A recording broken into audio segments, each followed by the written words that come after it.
When you hear sea monster, you probably picture something like this: a giant octopus, a massive shark, maybe a creature from a grainy photo that we could probably handle with a few well-placed torpedoes. Our modern imagination is soaked in monsters of the deep, from the mythological Kraken to the CGI spectacles of Hollywood. We've been taught to see them as just big animals. Colossal, sure, but ultimately conquerable. They're flesh and blood, an obstacle for the hero, a thrill for our entertainment. But the Bible's Leviathan isn't that kind of monster. It's an instrument of God, a living symbol of chaos itself. And its original description, written down thousands of years ago, is pure nightmare fuel you were never taught. The sanitized versions we know are just pale shadows of the original. They've been defanged, demystified, and stripped of the cosmic terror they were meant to inspire. What if I told you the Bible's greatest monster wasn't just a creature, but a concept? A force of nature so powerful that God himself uses it as the ultimate flex of his own unmatched power? Forget what you've seen in movies. We're about to explore the ancient world's most terrifying sea creature, to uncover the chaotic symbolism and sheer horror you definitely weren't taught in Sunday school. We're going to peel back centuries of misinterpretation and look at this creature the way the ancient Israelites would have. Not as an animal, but as the living embodiment of the abyss. Before we plunge into the depths, if you're interested in the unfiltered, often terrifying lore of ancient texts, go ahead and subscribe. We explore these mysteries every week, trying to understand the world as it was once seen. Now hold your breath. Let's meet the real Leviathan.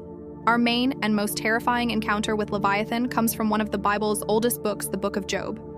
Just for context, Job is a man who's lost everything, and he spends most of the book demanding answers from God. Why is this happening? What did I do to deserve this?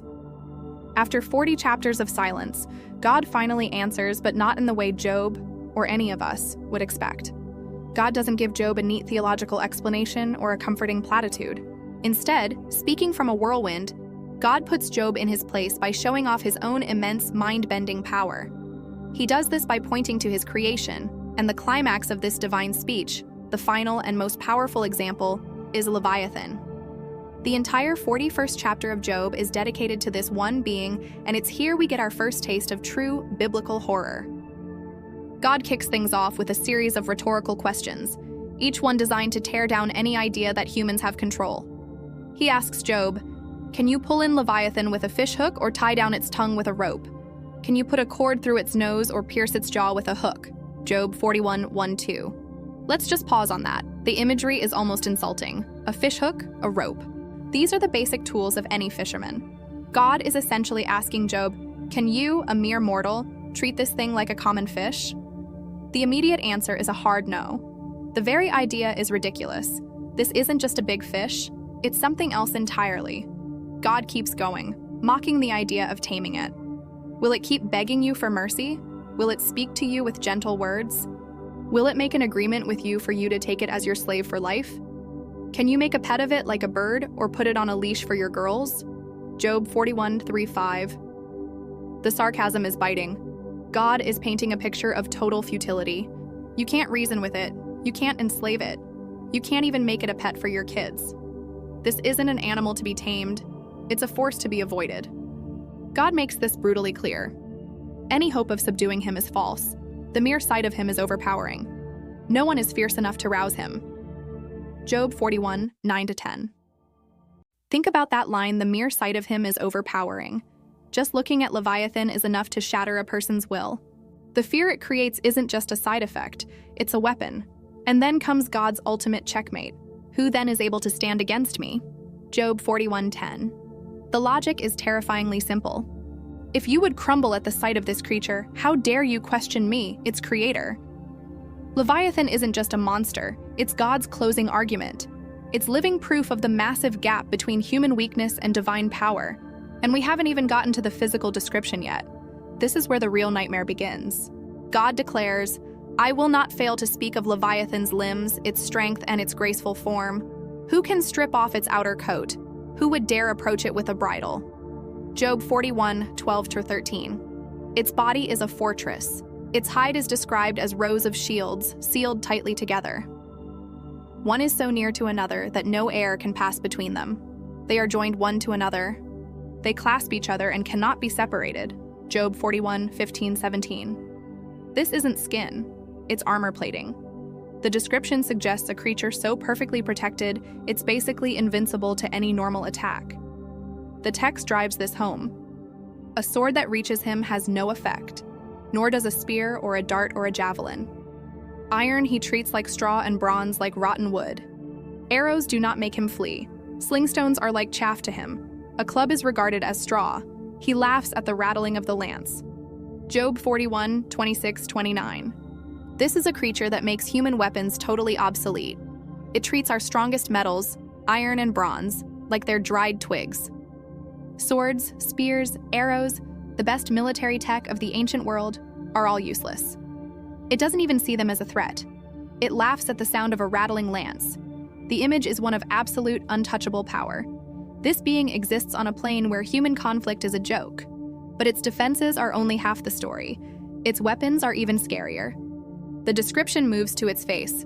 Who dares open the doors of its mouth, ringed about with fearsome teeth? Job 41:14. And then, things get weird, shifting from biology to something supernatural. Its snorting throws out flashes of light. Its eyes are like the rays of dawn. Job 41:18. This isn't just an animal. Its breath has light in it. Its eyes don't just see, they shine like the sun coming up. This is the language used for gods and celestial beings, but it's being applied to a physical creature, and it gets more intense. Flames stream from its mouth. Sparks of fire shoot out. Smoke pours from its nostrils as from a boiling pot over burning reeds. Its breath sets coals ablaze, and flames dart from its mouth. Job 41:19-21. Let's be clear, the text doesn't present this as a metaphor. It's unambiguous. The Leviathan breathes fire, not in some symbolic way, but in a literal, coal-igniting, flame-throwing way. This takes it from a simple sea monster to a full-blown dragon, a fire-breathing sea serpent. The mix of an aquatic nature and fire-breathing abilities is a paradox, a blend of opposite elements that breaks the laws of nature. It's a creature that shouldn't exist. Its physical power is just as massive. Strength resides in its neck. Dismay leaps before it. Job 41:22. That phrase, dismay leaps before it, is chilling. It suggests terror is a real aura that moves ahead of the creature, a wave of fear that hits you before you even see it. Its underside is described as being covered in sharp potsherds, and it spreads pointed marks on the mire. Job 41:30. It moves through mud like a threshing sledge, a heavy farming tool used for tearing apart grain. Even the way it moves is destructive. And finally, its effect on its environment paints a picture of total chaos. It makes the depths churn like a boiling cauldron and stirs up the sea like a pot of ointment. It leaves a glistening wake behind it. One would think the deep had white hair. Job 41:31-32. Leviathan doesn't just swim. It boils the water. It turns the sea, the very symbol of chaos, into a raging, bubbling pot. The glistening wakes it leaves is so dramatic, it makes the ocean look like it has aged, giving it white hair. This is a creature that fundamentally changes its environment just by passing through. God finishes his description with the ultimate summary.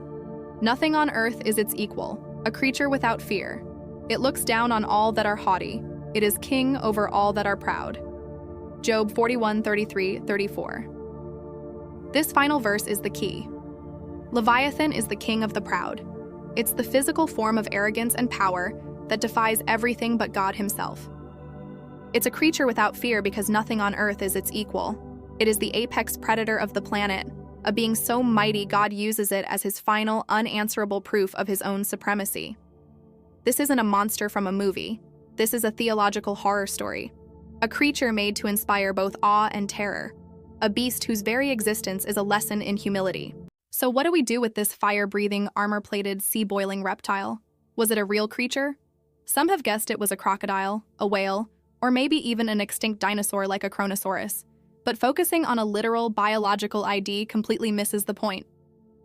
To the ancient Israelites, Leviathan was way more than an animal. It was a symbol. Its real horror isn't in its teeth and scales, but in what it represented, the untamable, primordial chaos that existed before creation.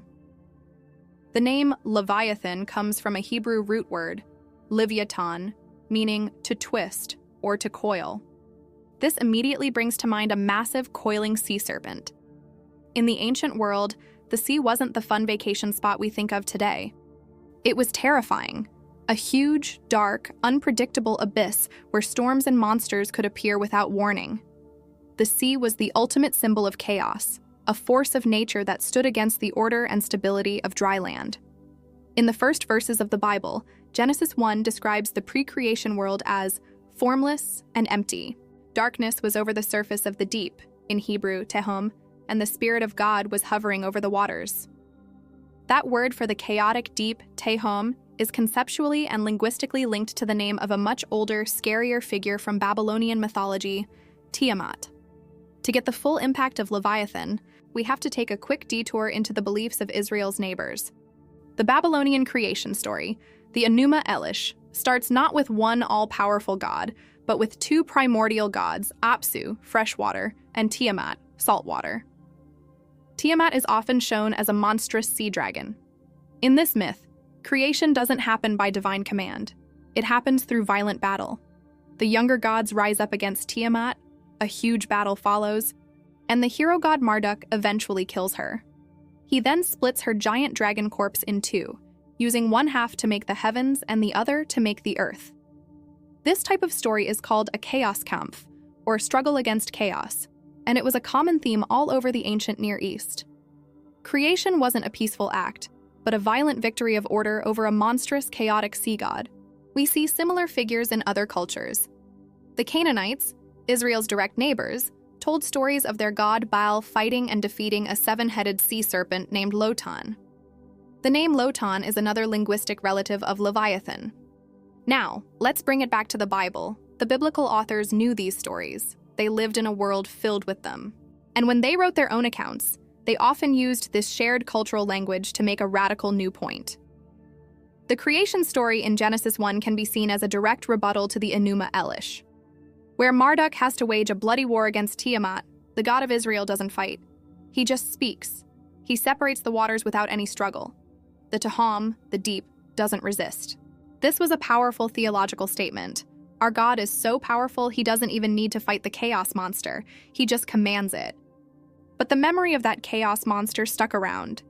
It became a powerful symbol in Israelite thought, representing any force that opposed God's divine order, whether it was the raging sea, a powerful empire, or cosmic evil itself. And this is where Leviathan really finds its meaning. In Psalm 74, we see a more direct reference to this creation battle. The psalmist cries out to God, remembering his past actions. "It was you who split open the sea by your power. You broke the heads of the monster in the waters. It was you who crushed the heads of Leviathan and gave it as food to the creatures of the desert." Psalm 74, 13, 14. Notice the details. Leviathan has multiple heads, just like the Canaanite Lotan, and its defeat is tied directly to God's act of creation. This isn't just God killing a big animal. It's a retelling of the primordial victory over chaos. God didn't just create the world. He defeated the forces that would unmake it. Leviathan is the name given to that defeated, but not totally erased, primordial enemy. This is why the description in Job 41 is so important. In Job, God isn't bragging about killing Leviathan. He's bragging about creating it. He talks about it with a sort of pride, showing off its wild, untamable strength. This takes the Israelite argument a step further. Not only is God powerful enough to defeat the chaos monster, he's the one who designed it. The force that other nations saw as a rival god, the Bible reframes as just another one of God's creations. In a fascinating twist, Psalm 104 even describes Leviathan in a surprisingly playful light. There is the sea, vast and spacious, teeming with creatures beyond number. There the ships go to and fro, and Leviathan, which you formed to frolic there. Psalm 104, 25-26. Here, the terrifying chaos monster is basically God's rubber ducky, a pet splashing around in the cosmic bathtub. This shows the absolute scale of God's power. The creature that is the peak of terror from a human view is just a plaything to its creator. So Leviathan isn't just a monster. It's a complex symbol. It's the raw, untamed power of the chaotic sea. It's the stand-in for the monster gods of Israel's neighbors, used to show the supremacy of Yahweh. It represents all the forces in the world that are wild, dangerous, and completely outside human control. And in Job, it's the ultimate lesson. If this creature, which is just a part of creation, is so terrifying, how much more so is the God who made it? The fear of Leviathan is meant to be a stepping stone to awe of God. It embodies a core truth of the ancient world. The world is not inherently safe. It's a beautiful, wild, and terrifying place, and humanity's spot in it is fragile. Leviathan is the constant reminder of the chaos lurking just beyond our orderly world, a chaos held in check only by a power infinitely greater than our own. We're about to get into the final prophetic dimension of this creature. The story doesn't end at creation. If you're finding this deep dive into biblical lore fascinating, hit that like button to let me know. It really helps the channel and tells me you want more content that goes beyond the surface level stuff. Now, let's look at Leviathan's role in the end of the world. The story of Leviathan doesn't end in the distant mythological past. This creature of chaos, born at the dawn of time, is destined to make one final, terrifying appearance at the end of it. Its role as a symbol of forces hostile to God shifts from creation to final judgment. It becomes an eschatological figure, a key player in the Bible's prophecies about the end times. The most direct and chilling prophecy about Leviathan is in the book of Isaiah. In chapter 27, the prophet paints a stark picture of a future day of judgment. In that day, the Lord will punish with his sword, his fierce, great, and powerful sword, Leviathan the gliding serpent, Leviathan the coiling serpent. He will slay the monster of the sea. Isaiah 27:1. Let's break that down. The language is powerful. The sword is described with three escalating terms: fierce, great, and powerful. This is a weapon of divine, absolute finality. The target is named Leviathan, and here the description echoes its name. The gliding serpent, the coiling serpent, highlighting its writhing, chaotic nature. The verse ends with a simple, brutal statement: he will slay the monster of the sea. In this context, Leviathan isn't just a symbol of natural chaos or a tool to teach Job humility. Here, it represents the enemies of God's people and the embodiment of cosmic evil that has persisted through history. Many scholars believe that in Isaiah's time, Leviathan was used as a poetic symbol for the oppressive empires that threatened Israel, like Egypt or Assyria. These empires, with their unstoppable armies and arrogant pride, were like the Leviathan of old, powerful, terrifying, and seemingly impossible for humans to challenge. By prophesying God's ultimate destruction of Leviathan, Isaiah was sending a message of hope. He was declaring that a day is coming when God will personally step into history. On that day, the great empires that oppose God's will, the forces of political and military chaos that plague the world, will be permanently defeated.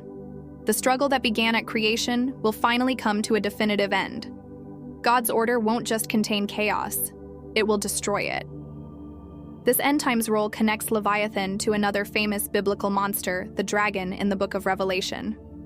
The imagery in Revelation often pulls from and reimagines Old Testament themes. In Revelation 12, we meet an enormous red dragon with 7 heads and 10 horns, who is explicitly identified as that ancient serpent called the devil, or Satan, who leads the whole world astray. Revelation 12:9. The parallels are striking. The dragon, like the Leviathan of Psalm 74, is a multi-headed serpent creature. The dragon, like the Leviathan of Isaiah 27, is the ultimate enemy of God and his people, destined for a final battle and defeat. While the Old Testament never says Leviathan is Satan, the symbolic lineage is clear. Both represent a primordial evil, a force of chaos and rebellion against divine order. The battle against Leviathan in the Old Testament becomes a thematic blueprint for the final battle against the dragon in the New Testament. The monster of the sea in Isaiah becomes the beast that rises from the sea in Revelation. The prophecy of Leviathan's end serves as a bookend to its story. At the dawn of time, God subdues chaos to create the world. Throughout history, he shows his power by controlling this untamable force, even treating it as a plaything. And at the end of time, he will destroy it completely, bringing in a new era of perfect peace, a new creation where the threat of chaos is gone forever. This prophetic dimension adds a final layer of terror and meaning. It means the Leviathan isn't just a relic of the ancient past. It's a persistent and future threat. As a symbol, it represents any and every power that sets itself up against God. It is the embodiment of proud, rebellious evil in all its forms: political, spiritual, and cosmic. And the prophecy of its destruction is a promise that no matter how powerful or terrifying these forces may seem, their defeat is certain. The Leviathan's story is a journey from the primordial past to the prophetic future. It's born from the dark waters of pre-creation, a symbol of the chaos God ordered. It's used as a living lesson in God's power, and it's slated for destruction as a symbol of God's final victory over evil. It's a creature woven into the entire fabric of the biblical story, from the first acts of creation to the final acts of judgment. Its shadow stretches across all of history, a constant, terrifying reminder of what God has overcome and what he has promised to one day destroy for good. So why are the Bible's monsters scarier than you think? Because they were never just monsters. The creature we met in Job 41 wasn't just a big animal. It was a cosmic entity, a fire-breathing, sea-boiling serpent with impenetrable armor and eyes that glow like the dawn, a beast that laughs at human weapons and whose mere presence inspires debilitating terror. This is Leviathan, and to the ancient mind, it was the living embodiment of the chaotic abyss. We've seen how this creature was part of a shared cultural language in the ancient Near East, a symbol of the primordial chaos that gods had to battle to create the world. We saw how the biblical writers took this symbol and radically flipped it. They declared that the chaos monster wasn't a rival god, but a mere creature, designed and controlled by the one true God, a testament to his unrivaled power. It is both a symbol of the raw, untamed forces of nature and a demonstration of God's absolute sovereignty over them. The Leviathan represents everything beyond human control and understanding. It is a force so immense that God himself points to it and says, "If you can't stand before this, how could you ever stand before me?" It is a lesson in humility, written in scales and fire. It is king over all the proud, the ultimate symbol of arrogant strength that must bow before the divine. And finally, we saw its chilling role in prophecy. This ancient symbol of chaos isn't stuck in the past. It becomes a figure of the end times, representing the great empires and evil forces that oppose God. Its prophesied destruction in Isaiah is a promise of God's final victory over all evil, a day when the chaos serpent will be slain once and for all. The modern movie monster is a physical threat. It can be fought, outsmarted, and killed. It exists to be defeated by human ingenuity. But the biblical Leviathan is a theological threat. It exists to demonstrate the complete futility of human strength. It's a creature whose power is meant to crush our pride and force us to look beyond ourselves to the one who holds its leash. It is a symbol of a chaos so profound, an evil so ancient, and a power so immense that only God can face it. That is why the Bible's monsters are scarier. They aren't just creatures that can kill your body. They are concepts meant to shatter your ego and reframe your understanding of the cosmos, forcing you to confront the awesome and terrifying reality of a power infinitely beyond your own. The terror they inspire isn't for entertainment, it is for revelation.